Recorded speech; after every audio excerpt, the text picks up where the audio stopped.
BJP যে বিলগুলো পাশ করছে, আপনি কি করবেন, আপনি কি খাবেন, আপনি কি পড়বেন, আপনি কিভাবে ভোট দেবেন, আপনি কাকে ভোট দেবেন, সমস্ত নিয়ন্ত্রণের ক্ষমতা ওদের হাতে নিয়ে নিচ্ছে আরএসএস। আমার আগে বক্তা বলে গেলেন যে আরএসএস, কন্ট্রোল বাই আরএসএস।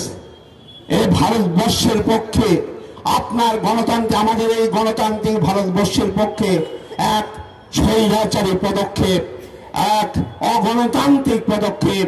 মানুষের জীবন মরণের মানে যে রক্ষা করা, আপনার যে নিজস্ব গণতান্ত্রিক অধিকার আছে, সেই অধিকারকে হনন করার যে আইন ওরা নিয়ে আসছে পরপর, এবং ভারতবর্ষের রাষ্ট্রপতি শাসিত সরকার, যেমন আমেরিকায় যে সরকার রাষ্ট্রপতি ভোট হয় তার মধ্যে দিয়ে ওরা সেই পদ্ধতিকে নিয়ে যাওয়ার জন্য ওরা চেষ্টা করছে। জানেন, বিজেপি সমস্ত রাজনৈতিক দলকে অর্থনৈতিক দিক দিয়ে একেবারে দুর্বল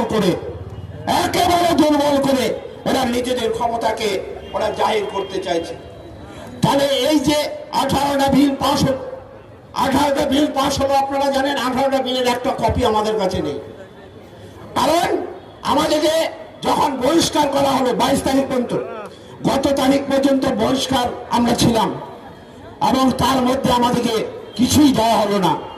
আপনাদেরকে শুধু একটা কথাই বলবো, একটা অনুরোধ করব, সাংসদ থেকে আমাদেরকে বিতাড়িত করেছে, সাংসদ থেকে অগণতান্ত্রিক পদ্ধতিতে 146 জন সাংসদকে বিতাড়িত করেছে।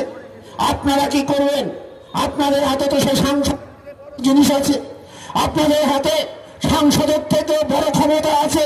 সেটা কি গ্রামে গ্রামে, পঞ্চায়েতে পঞ্চায়েতে, পঞ্চায়েত সমিতিতে যে সমস্ত বিজেপি মেম্বাররা আছে তাদেরকে বহিষ্কার করুন,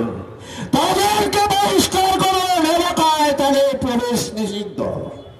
যদি ভারতীয় সংবিধান থেকে আমাদেরকে বিতাড়িত করতে পারে, আমরাও গ্রাম থেকে বিজেপিকে বিতাড়িত করতে পারি। এই প্রতিজ্ঞা আমাদেরকে করতে হবে, এই জায়গাটা আমাদেরকে তৈরি করতে হবে। আজকে এই জায়গাটা যদি আমরা তৈরি করতে পারি, ওদেরকে আমাদেরকে বুঝিয়ে দিতে হবে, দিল্লির সাংসদদের তোমরা ইউনাইটেড হতে দিচ্ছ না, আর গ্রাম বাংলা এসো, গ্রাম বাংলায় দেখো আমরা আর তোমাদের কিভাবে সেই জায়গাটাকে আমরা তাড়িয়ে দিই। তৃণমূল কংগ্রেসের সাংসদদের কেন বহিষ্কার করা হয়েছে সেটা সাধারণ মানুষ বুঝতে পারলো আজকের তার এই বক্তব্য থেকে।